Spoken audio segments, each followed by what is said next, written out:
Halo Sobat Bisnis, apa kabarnya? Semoga sehat selalu hari ini.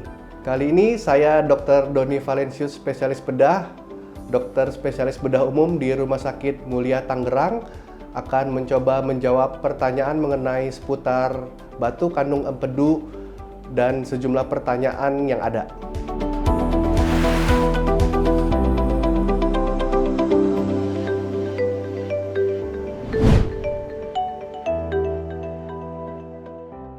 Ya, jadi kalau penyakit batu empedu itu pertama-tama mungkin saya jelasin dulu ya. Batu empedu itu terdapat batu di kandung empedu. Kandung empedu itu ada tempat tabung, seperti tabung. Letaknya itu di bawah liver. Dia ada tempat penampungan, bentuknya itu seperti tabung, seperti balon.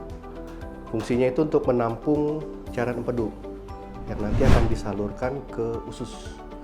Nah, di dalam kantong itu biasanya ada batu. Nah, itu yang kita sebut dengan batu kandung empedu. Normalnya dia tidak ada batu. Seperti itu.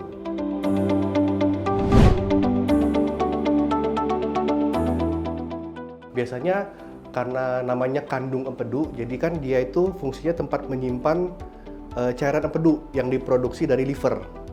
Jadi liver itu memproduksi cairan empedu dan juga kolesterol yang disintesis dari liver. Di situ dia akan disimpan di kandung empedu itu. Nah, jika kandung empedunya itu banyak mengandung kolesterol ataupun pigmen empedu, dia biasanya terbentuk endapan. Endapan yang akan mengkristal sehingga akan terbentuk batu. Lama-lama dia akan semakin besar, semakin besar, semakin besar, yang dapat menyebabkan nyeri kalau kandung empedunya berkontraksi karena dia akan semakin padat seperti itu.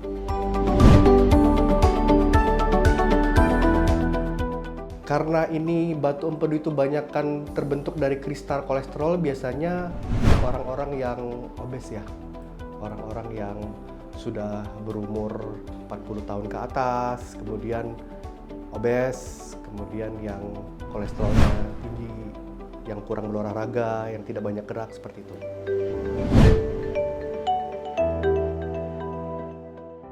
Tidak menutup kemungkinan ada yang badannya tidak terlalu obes atau yang agak kurus, yang rajin berolahraga. Ada juga batu empedunya tidak menutup kemungkinan. Mungkin dia produksi sintesis kolesterol maupun pigmen empedunya dari livernya mungkin dia berlebih. Jadi masih ada kemungkinan. Cuman faktor resikonya untuk orang yang obes itu lebih besar. Makanya kita kalau di buku-buku atau di literatur itu biasanya ciri khasnya untuk batu kandung empedu itu biasanya ada, kita ngomongnya 4F. Itu biasanya female, perempuan, kemudian ada fertile, subur, kemudian dia ada 40, umurnya 40, dan satu lagi fat. Jadi female, 40, fertile, dan fat. Itu biasanya seperti itu. Tapi tidak menutup kemungkinan untuk laki-laki juga tidak ya. Banyak juga yang laki-laki ada kandung empedu, batu kandung empedu.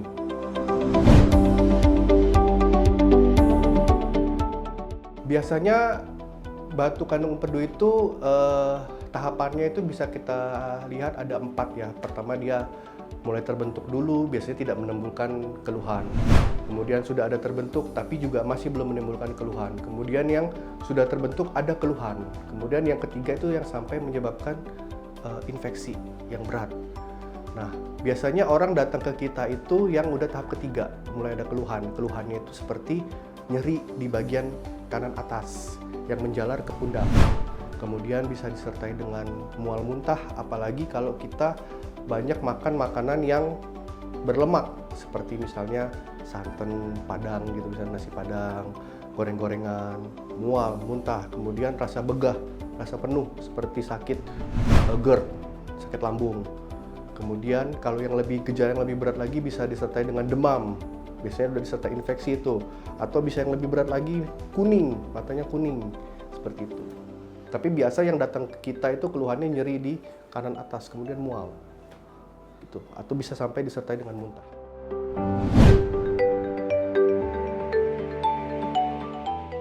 Ya kalau dia keluhan sudah ada nyeri di kanan atas, biasanya sifatnya karena dia itu organ yang berongga di kandung empedu itu, karena dia bentuknya seperti tabung.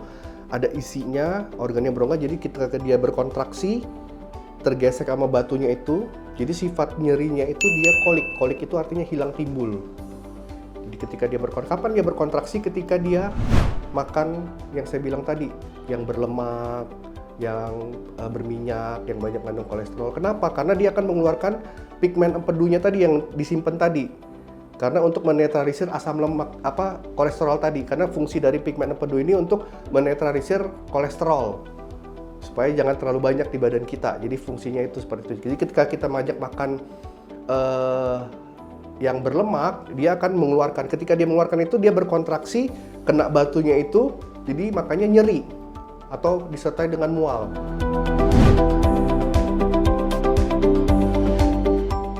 Biasanya kita diagnostik dulu. Kita diagnostik dulu pertama dari anamnesis, dari kita tanya jawab, kemudian kita dari pemeriksaan fisik. Kita lihat apakah benar mengarah ke arah kandung empedu atau gimana. Kemudian kita akan lakukan pemeriksaan penunjang. Setelah itu kita lihat apakah benar batunya hanya berada di kandung empedu atau sudah berada di saluran empedunya. Karena penanganannya masing-masing akan berbeda. Nah, kalau kita ngomong di sini cuman masalah di kandung empedunya saja, kita lihat ukuran batunya. Untuk ukuran batunya yang kecil, yang mungkin di bawah 10 mili, biasanya masih bisa dipakai dengan obat-obatan. Tapi dengan catatan kecil ya. Kalau yang sudah terlalu besar, biasanya akan dilakukan tindakan operasi.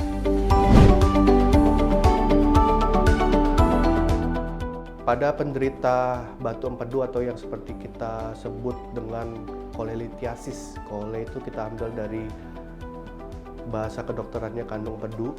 Lithiasis itu atau batu. Jadi batu kandung empedu biasanya kita akan melakukan operasi surgery yang kita kenal sekarang itu ada dua. Itu baik secara open maupun secara laparoskopi. Jadi bedanya adalah kalau yang open itu kita masih melakukan operasi terbuka. Jadi perutnya itu akan dibuka, kantungnya itu kita ambil. Karena kalau cuma ngambil batunya, takutnya akan terbentuk lagi nanti. Seperti itu, karena dia akan masih ada di situ terus, kan? Itu kita ambil semua.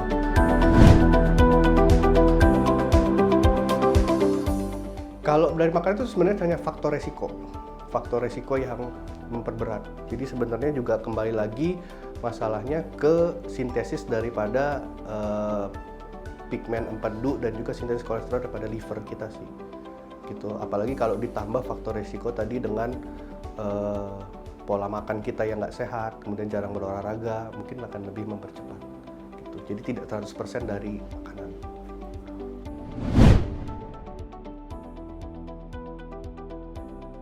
Ya, secara yang baik ya seperti itu tadi, yang seperti saya bilang, kita sebaiknya ya pola makannya diatur, tidak terlalu banyak makan yang berkolesterol tinggi, kemudian banyak gerak, jangan duduk, tiduran, rebahan terus, ya berolahraga, jalan kaki atau gimana lah, ya mengurangi faktor risiko-risiko tadi saya sebutkan tadi.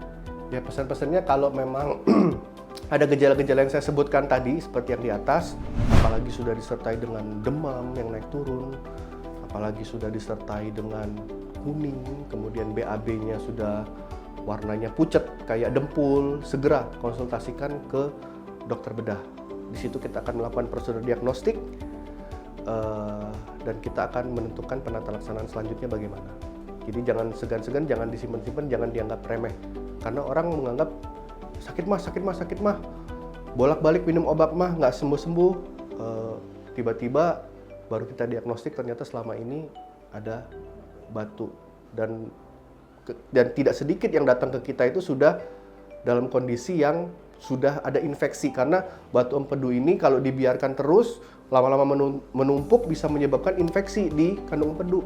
Nah biasanya kalau udah infeksi seperti itu, kita tidak bisa langsung melakukan tindakan operasi, harus ditunggu dulu karena resiko terlalu besar, bisa terjadi perlengketan di dalam, bisa terjadi kebocoran. Jadi kita redakan dulu infeksinya, baru kita lakukan tindakan prosedur operasi. Seperti itu.